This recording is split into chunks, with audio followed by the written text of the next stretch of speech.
Now, there's no doubt about it that by far one of the most anticipated Star Wars projects of 2023 is, of course, no other than the Ahsoka Tano TV series that's going to star actress Rosario Dawson and include characters in there like Ezra Bridger, Grand Admiral Thrawn, Sabine Wren, and a whole lot more on the horizon as well. This is Mike Zero. Make sure to subscribe if you are new to the channel for future Star Wars updates. Also, by the way guys, make sure to drop a thumbs up on this video to support the channel. I thank you all so very much for the kind support. It is greatly appreciated. Now, if there's one thing to be excited about beyond 2023 is exactly the amount and the multitude of Star Wars shows that are currently in the works at the same exact time between Favreau, Filoni, Lucas, Peyton Reed, other creatives coming on board that will be announced next year. I mean, there is so much to look forward to when it comes to the Star Wars universe. Now, given that we've had a couple of speed bumps, I will admit that, with the Kenobi series and Boba Fett, as well as a lot of fans will agree with me on this, that those two Star Wars shows really had major flaws because of Kathleen Kennedy getting in the way, and also because she had a lot of rights with those shows, because by contract, she actually was creating those in the forms of movies that got canceled in the beginning.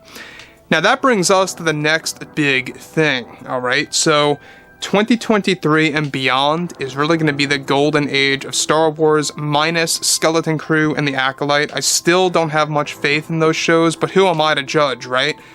Not a shred of footage is out yet, we'll have to wait and see, but so far I'm really not all that optimistic, given that Kathleen Kennedy is heavily involved with those two. Now that brings us to what's going on with George Lucas and exactly what he actually is making happen behind the scenes that's going to get fans very much excited. Now, with Disney executives now actually engaged in developing multiple Star Wars projects at the same time with Favreau and Filoni, creator George Lucas is also involved in the new Star Wars projects to pay respect to fans and bringing back his vision to the franchise. Now, it's noted that recently George Lucas did something substantial for the Star Wars franchise that will excite the Star Wars fandom. Currently, a new anthology series is in the works that is titled Circle of the Whills that will include a full-scale series of separate stories that will focus on prequel characters, original ones, as well as those from different sides of the franchise.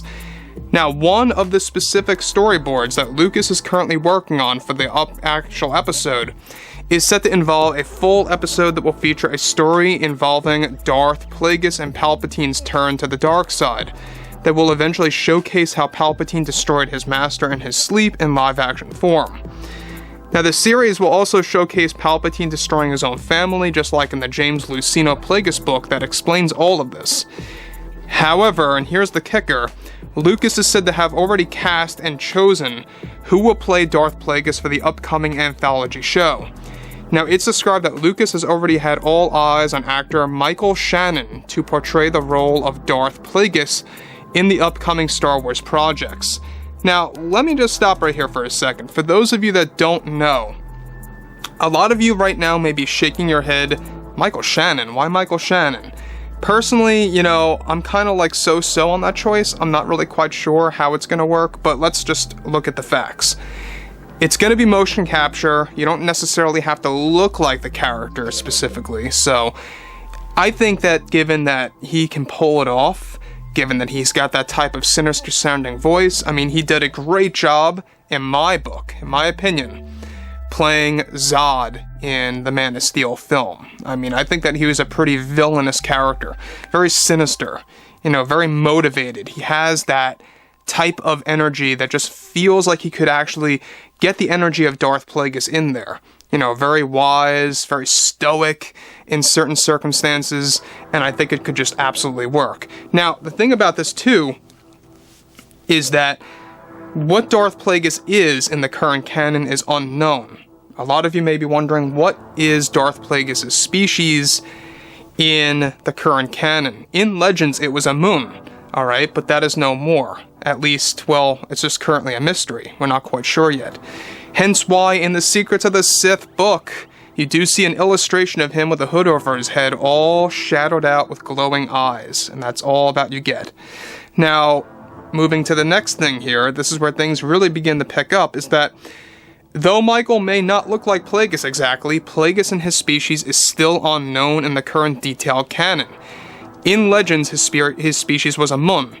This is all now in the works by George, and Lucas is actually considering giving Plagueis a brand new species to start things fresh, but staying true to the moon design at the same time. However, there are still talks of keeping his species as the same by, of course, Favreau and Filoni as well.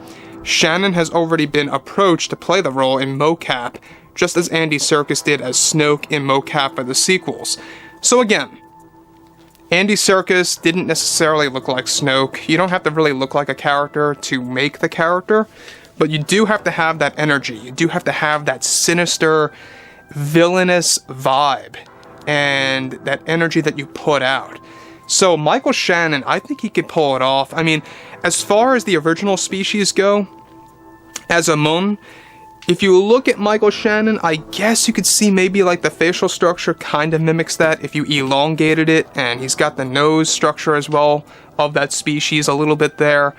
It could work, but at the same exact time, it's looking more and more likely that the species is going to be changed for Darth Plagueis. It's exactly why they're keeping it under wraps in the Secret of the Sith book, where he's all shadowed out only with glowing eyes, and also why in the upcoming books for next year, that's going to further hint at his species. So we'll find out next year, by the way, on exactly what Darth Plagueis is going to be. About the Circle of the Whills series, by the way, this is basically an anthology show in live action that's going to show us events through the eyes of the gods, or the whills, so to speak.